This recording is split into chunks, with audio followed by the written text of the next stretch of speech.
Existe uma trepadeira crescendo ao longo de cada margem de rio em Crickide, do Canadá à Flórida. Ela floresce flores roxas que cheiram a lírios. Ela produz tubérculos contendo 3 vezes a proteína das batatas. Ela fixa seu próprio nitrogênio e não requer fertilizante. Em 1621 esta planta salvou a colônia de Plymouth da extinção. No entanto, hoje, os produtores de oxycoco em Wisconsin a pulverizam com herbicidas e a chamam de erva daninha. O único país que cultiva comercialmente esta planta americana é o Japão. Eles exportaram nosso superalimento esquecido, o comercializaram e o venderam de volta para nós como um alimento saudável. Nós ainda a envenenamos em valas. Esta não é a história de uma planta que falhou. Esta é a história de uma planta que foi substituída. Bem-vindo ao Buried Garden. Se você achar esta informação valiosa, inscreva-se e compartilhe. Pois este é o tipo de cultura de sobrevivência que a história esqueceu. O arquivo abre em 1602. O explorador inglês John Britton, navegando perto da Baía de Buzzard, na costa da Nova Inglaterra, registrou algo que se provaria crítico para entender o que a América perdeu. Ele escreveu sobre encontrar um grande estoque de nozes de terra, 40 juntas em um cordão. Algumas delas tão grandes quanto ovos de galinha. Elas cresciam apenas 2 polegadas abaixo da superfície e foram descritas como sendo tão boas quanto batatas. 40 tubérculos juntos em um cordão, não uma batata grande no chão, mas contas conectadas por um rizoma fino a apenas 2 polegadas abaixo da superfície. Esse detalhe único, enterrado em um diário de navegação de 400 anos, prevê exatamente porque as máquinas acabariam odiando esta planta. O nome é Apio americana. Os Lapi a chamavam de hops. Os americanos coloniais a chamavam de batata indiana. É uma leguminosa fixadora de nitrogênio da família Fabaceae que produz tanto tubérculos comestíveis quanto sementes ricas em proteínas. E ela vinha alimentando nações indígenas em toda a América do Norte Oriental por milhares de anos antes de qualquer navio inglês cruzar o Atlântico. Em 1612, William Strash registrou colonos da Virgínia observando povos indígenas que em junho, julho e agosto se alimentavam de raízes de taco, bagas, nozes de terra, peixe e trigo verde. Em 1749, o botânico sueco Peter Kohm documentou que Hopnes ou Hapnes era o nome indígena de uma planta selvagem. As raízes assemelhavam-se a batatas e eram fervidas pelos indígenas que as comiam em vez de pão. Missionários jesuítas franceses no leste do Canadá observaram tubérculos que os franceses chamavam de rosário porque cresciam como contas em um colar. Os Cri a cultivavam tanto pelos tubérculos quanto pelas sementes. Os Shawnee a cultivavam ao lado de milho e abóbora. A noz de terra fornecia nitrogênio para culturas que exigem muitos nutrientes. Isso não era uma planta selvagem coletada ocasionalmente. Isso era agricultura.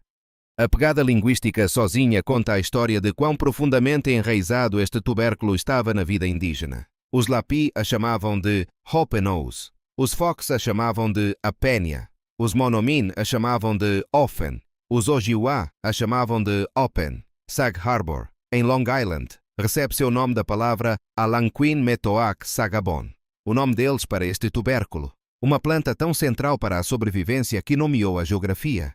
Lugares eram identificados por onde a noz de terra crescia. Dezembro de 1620, o Mayflower ancora em Plymouth.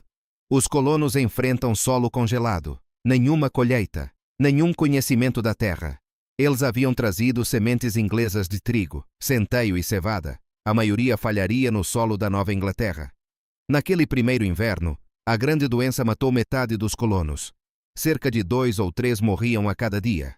Os corpos eram enterrados à noite para que os nativos não vissem quão poucos colonos restavam. Em março de 1621, um homem alto Abenaki chamado Samoset entrou em Plymouth e deu as boas-vindas aos ingleses. Em poucas semanas, Tiquantum, o último membro sobrevivente da tribo Pushit, começou a ensinar os colonos a sobreviver. Os Wampau ensinaram os peregrinos a cultivar milho, feijão e abóbora. Eles os ensinaram a cavar a noz de terra. Estas batatas indianas forneceram nutrição crítica quando as sementes inglesas falharam no solo da Nova Inglaterra. A batata sul-americana não seria comumente plantada na América do Norte até 1719. Para aquelas décadas críticas, a noz de terra foi a batata da América. O Guia de Plantas do USDA observa a importância da noz de terra para os colonos da Nova Inglaterra e menciona uma lei municipal escrita para impedir que os indígenas cavassem nozes de terra na propriedade de outras pessoas. Isso mostra que o tubérculo era valioso o suficiente para gerar conflito que exigia regulamentação. Pense nisso. As autoridades coloniais não escreviam leis sobre plantas sem valor. Eles escreviam leis sobre recursos que importavam. Se era importante o suficiente para uma cidade legislar. Por que desapareceu da mesa de jantar? Henry David Thoreau fornece a evidência factual. Sua entrada no diário, datada de 12 de outubro de 1852, descreve a escavação de nozes de terra de um banco de areia de ferrovia. Ele as comeu assadas e cozidas, observando que as cascas saíam como batatas e o sabor era muito semelhante. Isso não é folclore. Este é um autor americano identificado descrevendo o método de colheita, localização, preparação e resultado sensorial. Thoreau escreveu que, em caso de fome, ele logo recorreria a estas raízes. Um grande autor americano documentou esta planta como alimento de sobrevivência em 1852. O fato de você nunca ter ouvido falar dela não é um acidente. É um esquecimento deliberado pelos mercados, não pela natureza. Agora, a ciência que torna essa supressão criminosa. Em 1986, os pesquisadores W. J. Blackman e B. D. Reynolds, da Universidade Estadual da Louisiana, publicaram descobertas na Hort Science avaliando a ápio americana como uma cultura alimentar. Eles a chamaram explicitamente de fixadora de nitrogênio.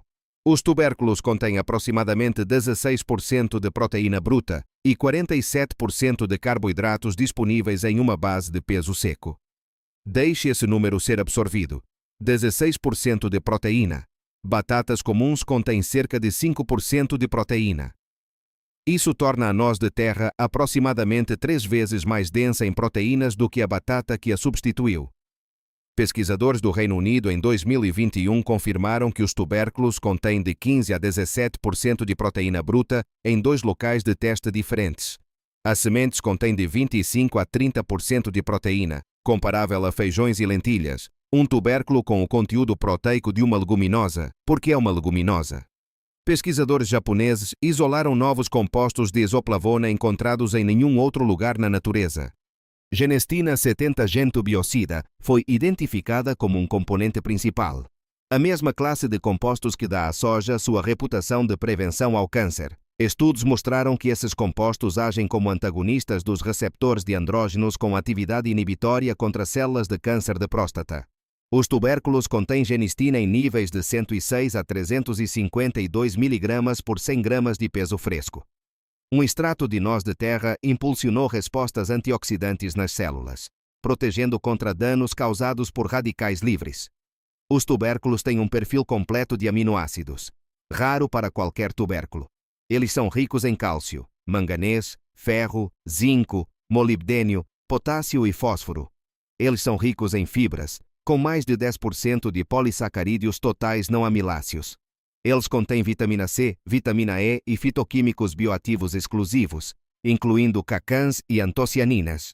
Como leguminosa, a noz de terra forma relações simbióticas com bactérias fixadoras de nitrogênio em nódulos radiculares.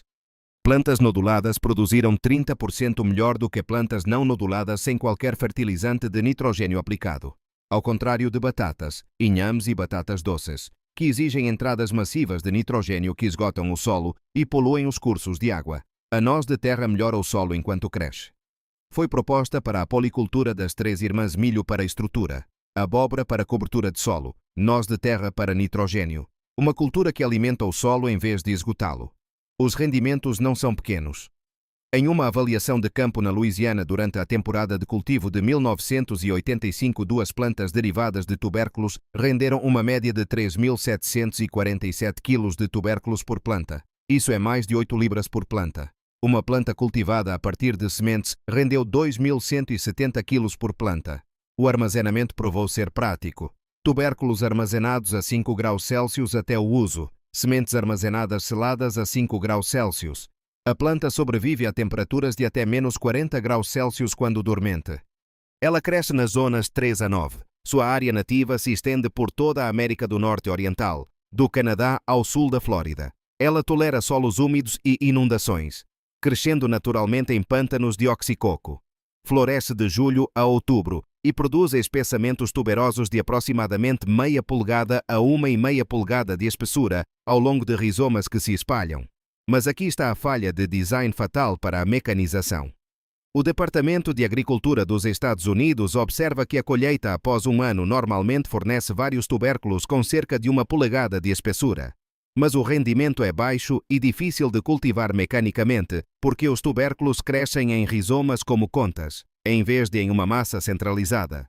Colheitadeiras de batata modificadas danificam os tubérculos de casca fina e perdem-os posicionados irregularmente. O arranjo de contas em um cordão que Britton descreveu em 1602 é exatamente o que o maquinário moderno não consegue lidar. O problema do cronograma é simples. A revista Orion relata que os produtores tentaram cultivá-la, mas leva 2 ou 3 anos para produzir tubérculos de tamanho considerável, o que entra em conflito com as expectativas comerciais de uma temporada. Batatas produzem em uma temporada. A noz de terra leva 2 ou 3 anos. Na economia da agricultura industrial, isso é uma sentença de morte. Ápios também é uma trepadeira volúvel. Ela atinge de 8 a 15 pés. O programa da Universidade Estadual da Louisiana tentou criar uma variedade não trepadeira para que não precisasse de estaqueamento ou treliça, porque a treliça adiciona trabalho e bloqueia o escalonamento da cultura em fileiras. O hábito de trepadeira requer infraestrutura que a agricultura em fileiras não pode tolerar. A cultura não era ruim, ela era incompatível com a máquina e o calendário. Eles construíram a agricultura americana em torno de janelas de colheita uniformes. Eles otimizaram para a escavação em uma única passagem. Selecionaram culturas que se comportam como mercadorias e depois chamaram todo o resto de erva daninha. Quando a batata sul-americana chegou à América do Norte em 1691, ela veio com algo que faltava à noz de terra, um ciclo de colheita de um ano compatível com a monocultura industrial. A batata produzia em uma temporada, crescia em fileiras. Podia ser colhida mecanicamente, podia ser armazenada em massa e enviada por trilhos. Na época da fome da batata na Irlanda, em 1845, a batata havia se tornado tão dominante que sua falha causou fome em massa e imigração. A noz de terra foi oferecida como uma cultura de substituição para a Irlanda e outros países europeus. A Europa rejeitou o ciclo de 2 anos. Eles escolheram a cultura mais rápida. A América seguiu. Você não pode patentear uma planta perene que se propaga por conta própria a partir de tubérculos. Você não pode vender fertilizante de nitrogênio para uma planta que fixa o seu próprio. Você não pode criar dependência de sementes quando a planta se espalha sob a terra sem replantio. Você não pode vender herbicidas para matar pragas quando a planta é classificada como a praga. O crime da noz de terra foi a abundância sem dependência. Cada vantagem que tornava a noz de terra perfeita para a agricultura indígena tornava-a inútil para o cultivo de commodities industriais. Mas aqui está o que o registro enterrado mostra. De 1985 a 1996, a Universidade Estadual da Louisiana conduziu um programa de domesticação que poderia ter mudado tudo. O Dr. William Blackman coletou mais de 200 acessos selvagens de 19 estados. Eles desenvolveram cultivares com tubérculos maiores, conjuntos mais densos e potencial de produção em uma única temporada. Orion descreve as linhagens melhoradas de Blackman rendendo até 50 tubérculos consideráveis e até 8 libras de massa comestível por planta. O artigo da Hort Science documentou rendimentos múltiplos por planta em uma única temporada em parcelas de Baton Rouge, mostrando que a planta pode ter desempenho em escala sob a pressão de seleção correta. Então o caso esfriou. O programa desapareceu em meados da década de 1990, quando um estudante de pós-graduação que deveria continuar o trabalho mudou de área. Blackman disse que muito potencial nem sempre equivale a realizar algo. Hoje, a maior coleção de cultivares melhorados encontra-se na Universidade Estadual de Iowa para uso acadêmico e de pesquisa. Não existem cultivares formalmente registrados para produção comercial. Não foi falta de desempenho. Foi a falta de uma cadeia de suprimentos padronizada e lucrativa para uma cultura que não quer se comportar como uma batata anual. Um país olhou para a noz de terra e viu valor em vez de inconveniência. O Japão já tinha um parente nativo, Apios fortune, chamado Rodoimo. Quando mudas de maçã americanas chegaram à prefeitura de Aomori, os tubérculos de noz de terra vieram com eles como clandestinos. Pesquisadores japoneses, especialmente o Dr. Kiyochika Hoshiawa, promoveram o cultivo com base nos notáveis benefícios da planta para a saúde. A produção comercial começou na prefeitura de Aomori em 1996. Hoje, o Japão é o único país que cultiva comercialmente esta planta americana em quantidades significativas. O marketing japonês enfatiza exatamente o que a agricultura americana ignora: isoflavonas preventivas contra o câncer. Alto teor de proteína e nutrição tradicional. Eles a chamam de Americau, a versão americana de seu tubérculo nativo. Na prefeitura de Aomori, uma lenda local conta sobre mães dando tubérculos de noz de terra às filhas no dia do casamento. Plante-os junto à cerca para ter comida quando estiver grávida e cansada demais para cuidar do jardim. Nós exportamos nosso superalimento esquecido. Eles o comercializaram. Nós ainda o pulverizamos com herbicidas. A planta sobrevive apesar do descaso. Procure por videiras ao longo de margens de rios, bordas de riachos, matagais úmidos e solos perturbados do leste do Canadá até a Flórida, e a oeste até o Colorado. Flores marrom arroxeadas no final do verão cheiram a lírios, agrupadas como glicínias. As folhas compostas têm de 5 a 7 folíolos. Siga a videira até onde ela encontra o solo e cave. Os tubérculos aparecem como contas em um colar, conectados por rizomas finos. Se você a vir em seu jardim, estará olhando para a planta que salvou a colônia de Plymouth. Antes de pulverizar, lembre-se de que os produtores de oxicoco a chamam de erva daninha, mas os wampau a chamavam de sobrevivência. A recomendação oficial da Universidade do Maine para remover a noz de terra dos pântanos de oxicoco é esta. Uma maneira de remover os tubérculos seria comê-los, assim como os nativos americanos e os peregrinos costumavam fazer. Os tubérculos podem ser colhidos em qualquer época do ano, mas eles adoçam após a geada. Sempre cozinhe antes de comer, nunca cru, porque eles contêm inibidores de protease que são neutralizados pelo calor. Ferva-os, asse-os, frite-os ou amasse-os como batatas. O sabor é mais amendoado, a textura mais densa. Eles podem ser secos e moídos em farinha para pães e sopas. Comece com porções pequenas porque uma pequena porcentagem de pessoas relata sensibilidade digestiva após o consumo repetido. Plante os tubérculos com 2 a 3 polegadas de profundidade na primavera em solo úmido e bem drenado. Forneça suporte para trepar. Resistente nas zonas 3 a 9. Os tubérculos estão disponíveis em pequenas empresas de sementes e viveiros de plantas nativas. Procure por cultivares melhorados da LSU, se puder encontrá-los. Uma planta pode produzir de 20 a 50 tubérculos por temporada, uma vez estabelecida. Os peregrinos não sobreviveram com a comida que trouxeram da Inglaterra. Eles sobreviveram com a comida que os wampau os ensinaram a encontrar. Hopnes, a noz de terra. A planta que salvou a América Antiga foi abandonada porque não podia ser controlada. John Brighton viu 40 tubérculos em um cordão em 1602. Theo cavou-os de um barranco de ferrovia em 1852 e escreveu sobre a fome. A planta ainda está crescendo ao longo de cada margem de rio no leste da América do Norte. Ela ainda está esperando. Seu nome é Apios americana. Isso não foi perdido. Foi excluído pelo tempo. Cada curtida e cada compartilhamento ajuda a preservar o conhecimento de sobrevivência que a economia de uma única temporada enterrou. Inscreva-se no Buried Garden e ajude-nos a lembrar do que tentaram nos fazer esquecer.